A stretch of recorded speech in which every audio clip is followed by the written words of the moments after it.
예, 오늘의 증시 브리핑 시작하겠습니다. 오늘은 이제 모처럼 강하게 올라왔는데 사실 안 좋은 악재거리가 없었던 날이 아니었거든요. 그 대표적인 게 경기 침체 우려가 있었죠. 그 미국의 엠파이어 스테이트 지수인데 마이너스로 밀렸잖아요. 기준선이면은 경기 괜찮다. 기준선 아래로 내려가면 경기 둔화되는 거다. 이렇게 이제 보는 건데 이게 이하로 뚝 떨어지면서 경기에 대한 부담이 있었습니다. 그렇지만 이제 그 최근에 경제 지표가 좀 안 좋게 나오는 게 몇 번 반복되다 보니까 그 재료 자체에 대한 어떤 신선도가 좀 떨어졌고, 오히려 어제 나왔던 중국의 소매 판매 부진은 결과적으로 중국의 경기 부양책을 좀 서두를 수밖에 없게 하는 그런 재료가 되지 않겠느냐, 이렇게 되면서 좀 상쇄가 되는 그런 역할을 했죠. 그리고 이제 어저께 중국 지표 나오면서 이미 이제 지표 부진에 따른 영향이 어느 정도 반영이 됐기 때문에 이 재료 때문에 크게 밀리지는 않는 그런 모습을 보였고요. 다음에 이제 또 하나는 국제 유가가 최근에 이제 박스권이 110달러, 110달러 근처 가면 이제 밀리고 그렇게 됐었는데 그걸 뚫고 넘어가서 114달러까지 올라갔잖아요. 근데 이제 시간의 거래에서는 우리 증시 돌아가는 때에서는 추가적으로 올라가지 않고 멈칫했거든요. 그래서 어제 올라갔던 거는 이제 EU에서 러시아산 원유 수출 제재를 가할 것 같다. 그게 거의 합의에 이르고 있다. 이런 보도가 나오면서 올라갔는데 오늘 푸틴이 약간 화해 메시지를 던졌죠. 그러니까 핀란드하고 스웨덴이 나토 가입하는 거 뭐 상관 안 한다. 대신 이제 군사적인 무장만 안 하면 된다. 뭐 이런 취지로 얘기하다 보니까 이게 약간 국제 유가가 극단적으로 치솟아 올라가지는 않겠구나. 이렇게 되면서 이제 이 재료도 약간 좀 희석이 되는 그런 모습이 나왔습니다. 그리고 이제 좀 주의해서 봐야 되는 기사들도 없진 않았는데, 예를 들면 이제 버냉키 의장이 연준 잘못했다라고 뭐 한마디 했잖아요. 이게 사실 별로 타이밍상 좋은 건 아니었거든요. 왜냐하면 이제 연준을 못 믿게 만드는, 그러니까 지금 조치 취한다라고 해서 그럼 과연 물가 잡을 수 있을까? 이런 어떤 의구심을 자극하는 재료가 되기 때문에 타이밍이 별로 안 좋은 상황이긴 했는데, 시장에서는 뭐 연준이 잘못한 거는 새삼스러운 것도 아니니까 뭐 이렇게 인식을 한 것 같아요. 그래서 이제 이게 무시할 수 없는 뉴스긴 했는데 그냥 좀 차분하게 넘어가는 그런 상황을 보여줬고, 그 다음에 이제 최근 들어서 연준 인사들이 계속 금리 인상 이야기를 하고는 있는데 0.75 이야기는 더 이상 안 나오고 있거든요.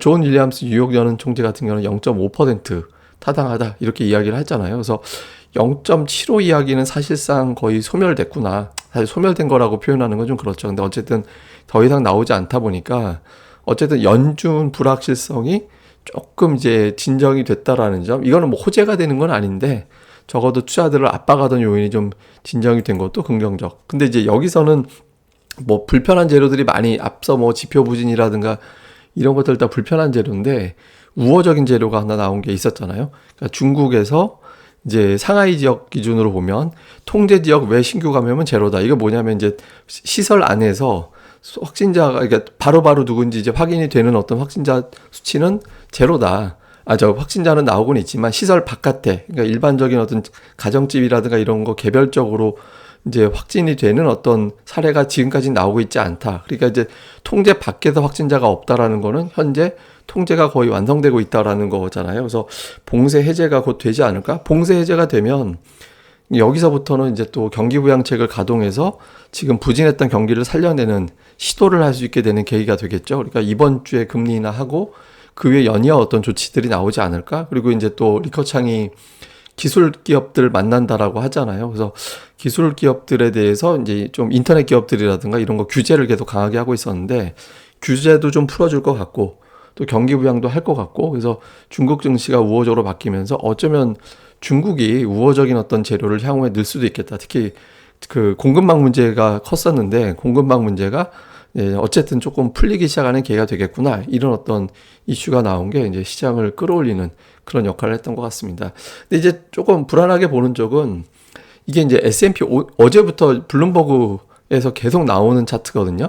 이게 이제 뭐냐면 그 S&P 500 주봉이 200주선을 튕겨서 올라가느냐 깨고 내려가느냐에 따라서 IT 버블 때 2008년도 부동산 버블로 급락 나왔을 때 같은 하락으로 가느냐 하락 후에 튕겨 올라가느냐 이거를 이제 봐야 된다라는 거거든요. 근데 이게 지금 200주선이 3,500포인트예요. S&P 500 지수 기준으로 지금 4,000포인트인데 그러니까 10%나 더 밑으로 봐야지 이게 확인이 되는 거잖아요. 그래서 제가 보기에는 이거는 별로 좀 너무 멀어 보이고 그냥 제가 제시해 드렸던 거, 그러니까 나스닥 기준으로 120주선 그러니까 120주선에서 일단 이탈해서 내려왔는데 과거에도 이탈은 했죠. 근데 그 첫 번째 크게 내려갔던 이 꼬리를 깨지 않고 양봉으로 2, 3주 안에 이제 돌려버린다면, 특히 이제 이번 주에 양봉 내면서 돌려버린다면 좀 안도가 될 수 있기 때문에 뭐 S&P 500 지수 볼 것 없이 나스닥이 1, 2주 안에 큰 양봉으로 좀 돌려 태우는 흐름이 나올 거냐, 이거에 이제 집중하는 게 맞을 것 같습니다. 그래서 어쨌든 조심스러운, 뭐 지금 S&P 500 지수 저거 보여줬다라는 거는 조심스럽다는 의미잖아요. 그래서 여전히 조심스러운 시각이 있긴 한데, 오늘은 이제 중국 재료가 부각이 되면서 더 올라갔다, 이렇게 보면 될 것 같습니다.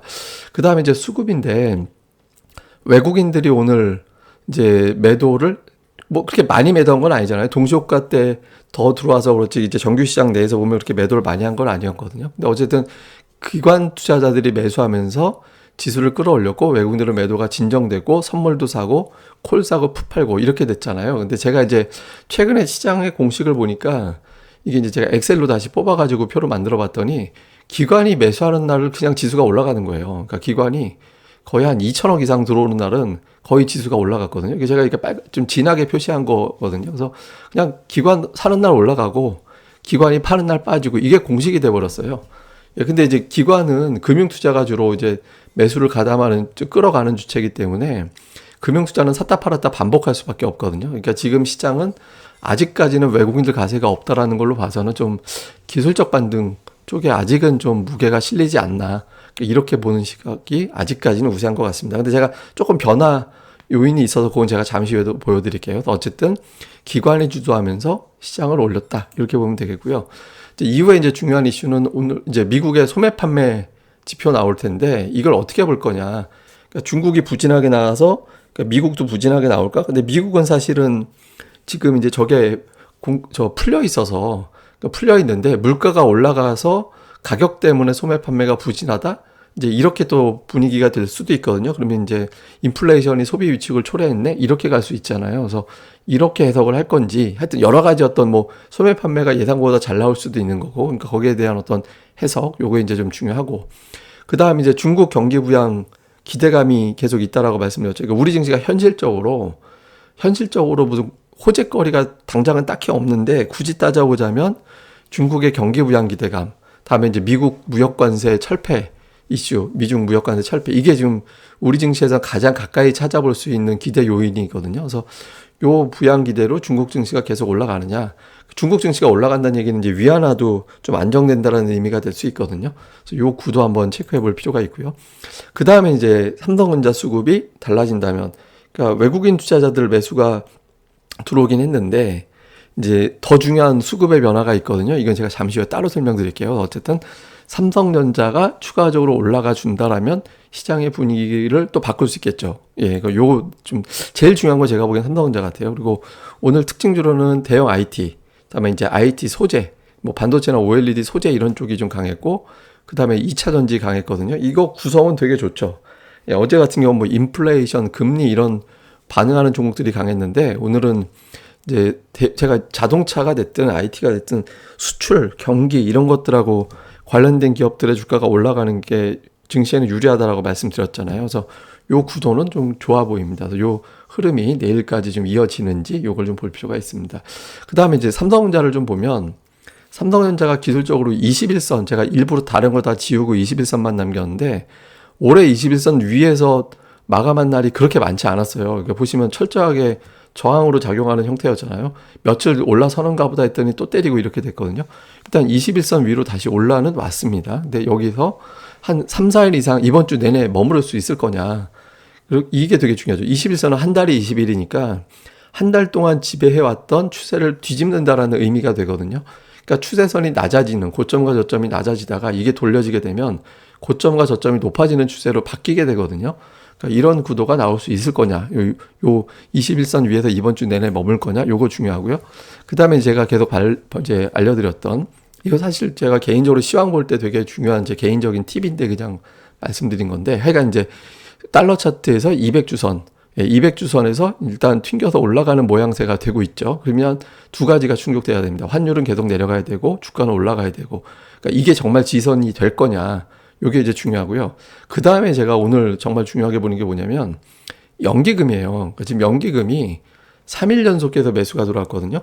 근데 3일 매수가 작년도 11월인가 12월에 한 번 있었고 그 전에 작년도 8월에 있었는데 8월에는 만주 단위로 들어왔으니까 의미가 없어서 작년도 토탈에서 2번밖에 없었어요. 올해 처음 나온 거거든요. 2년 동안 3번 나온 거예요. 4일 연속 매수는 딱 한 번 있었고 5일 매수는 없었습니다. 그러니까 연기금이 만약에 삼성전자를 매수하면 시장 하락 세력들이 하락 베팅을 못 하게 돼요. 삼성전자가 연기금이 가세가 되면 올라갈 확률이 높기 때문에 선물 옵션 세력들이 지수를 밑으로 때리는 작업이 어렵게 될 수도 있거든요. 그래서 삼성전자 수급이 여기서 바뀌게 되는지 아니면 그냥 또 우연히 프로그램 매수 들어와가지고 연기금 등이 맹활약해서 붙은 거냐, 요거를 주목해 볼 필요가 있죠. 그러니까 최근에 투신권이 삼성전자 계속 사고 있거든요. 그래서 요게 이제 삼성전자를 돌린 거냐, 아니면은 이제 그냥 여기서 잠깐 3일 열심히 돈 벌어주고 그냥 끝난 걸로 끝나냐, 요거 이제 중요하거든요. 그래서 이번 주 연기금이 삼성전자를 매수해 주는지 요것도 좀 계속해서 관찰해 볼 필요가 있습니다. 참고로 이제 SK하이닉스는 지금 연기금 쪽에서 6일 연속해서 매수가 들어오고 있거든요. 그래서 이게 이렇게 좀 변화가 좀 생긴다면 시장에 좀 중요한 어떤 반전이 될 수 있으니까 좀 잘 살펴보시는 게 중요할 것 같습니다. 뭐 자세한 또 추가적인 내용이라든가 이런 것들은 제가 또 이제 다음 방송에서 또 설명드리도록 하겠습니다. 그리고 구독하기 꼭 부탁드립니다. 예, 그럼 감사합니다. 다음에 뵙겠습니다.